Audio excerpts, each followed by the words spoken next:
3 दिसंबर 1971 को जब पाकिस्तानी एयरफोर्स ने भारत के एयरबेस को निशाना बनाना शुरू किया तो दोनों देशों के बीच जंग का आगाज हो गया। 4 दिसंबर 1971 को भारत ने पाकिस्तान के साथ जंग का ऐलान कर दिया।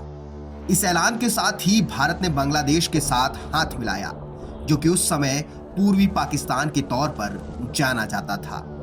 यहां से शुरू हुई बांग्लादेश की आजादी की कहानी, जो 16 दिसंबर 1971 को भारत की जीत पर आकर खत्म हुई। इस युद्ध में यूं तो कई ऐतिहासिक मौके आए और सिलहट की लड़ाई इनमें से ही एक मौका थी। 7 दिसंबर को सिलहट की लड़ाई शुरू हुई। भारतीय सेना इस लड़ाई में अजय साबित हुई। सिलहट की लड़ाई में पहली बार था जब भारत ने दुश्मन की धरती पर कोई हेलीबॉर्न ऑपरेशन चलाया था। सिलहट की जंग 9 दिनों तक चली थी। हवाई सर्वे के बाद 7 दिसंबर को 4/5 गोरखा रेजिमेंट, जिसके साथ माउंटेन गन और इंजीनियरों की एक टीम थी, उसने हमले की शुरुआत कर दी थी। इसके साथ ही सेना की माउंटेन ब्रिगेड भी साथ थी। Mi-4 हेलीकॉप्टर से एयरलिफ्ट किया गया इन सभी जवानों को। ये हेलीकॉप्टर्स पहले से तय एक जगह पर उतरे थे। ये जगह थी मीरापुर से बहने वाली सूरमा नदी के पूर्वी किनारे पर। पुल से करीब 1.5 किलोमीटर की दूरी पर भारतीय सेना ने एक ऑपरेशन चलाकर सैनिकों को एयरलिफ्ट किया था। दोपहर में हेलीकॉप्टर्स ने जब लैंडिंग शुरू की तो दुश्मन हैरान रह गया। सूरमा नदी के बांग्लादेश की सबसे शक्तिशाली मेघना नदी का ही हिस्सा है।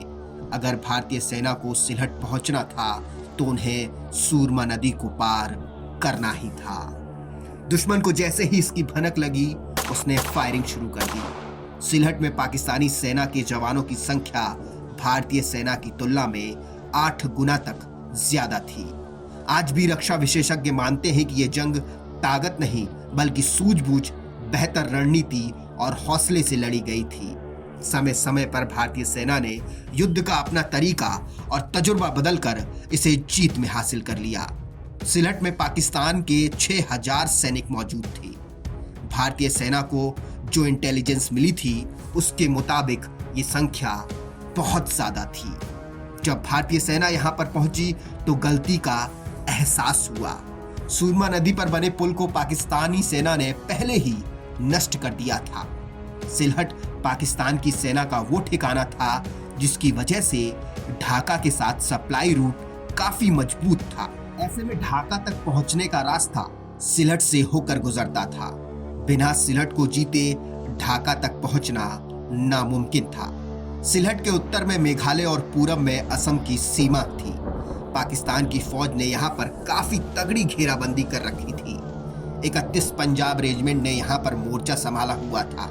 सूरमा नदी के ठीक पहले पाकिस्तानी सैनिक मौजूद थे हथियारों के साथ।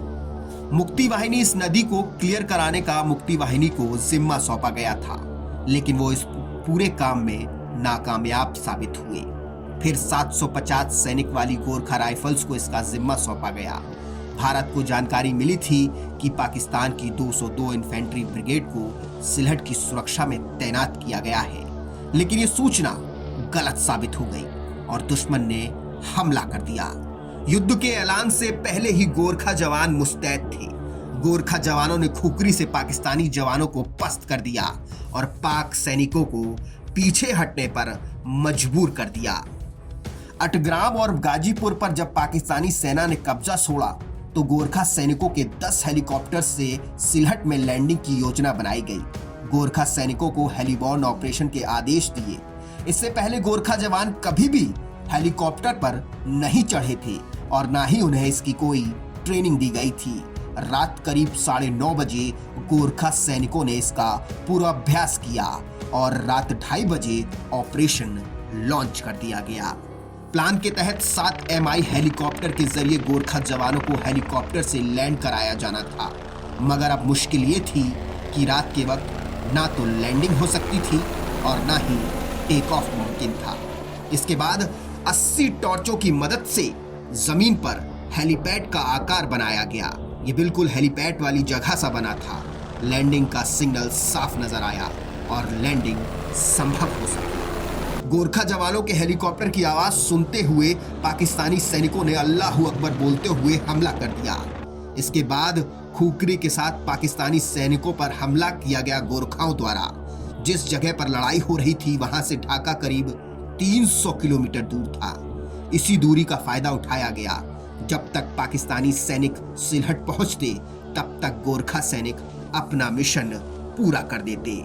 गोरखा सैनिकों की संख्या कितनी है इस बात की जानकारी पाकिस्तान को नहीं थी। इस पर बीबीसी की गलती ने भी भारतीय सेना का फायदा पहुंचाया। बीबीसी ने अपनी एक रिपोर्ट में गोरखा बटालियन को गलती से ब्रिगेड बता दिया, यानी कि 3000 जवानों वाली संख्या बटालियन में तब्दील कर दिया। ये सुनकर पाकिस्तानी भी घबरा गए।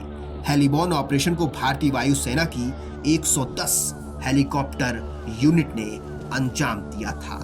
भारतीय जवानों ने एक बड़ा सा घेरा बना लिया था। इससे दुश्मन को लगा कि भारतीय सैनिक भारी तादाद में मौजूद हैं। पाकिस्तान के सैनिक डर के मारे बाहर ही नहीं निकले। 800 गोरखा सैनिकों ने पाकिस्तान के 6000 सैनिकों को बंद करके रख दिया। दिन में भारतीय वायुसेना मिग और हंटर विमान से हमले करती, रात में गोरखा जवान कहर बनकर खुकरी से टूट पड़ते। पाकिस्तानी सैनिकों का हौसला टूट गया और 9 दिनों के बाद पाकिस्तानी सैनिकों ने अपने हथियार घुटने टेकते हुए भारतीय गोरखाओं के सामने डाल दिए और इस तरह से गोरखा जवानों ने सिलहट की जंग को अपने नाम किया।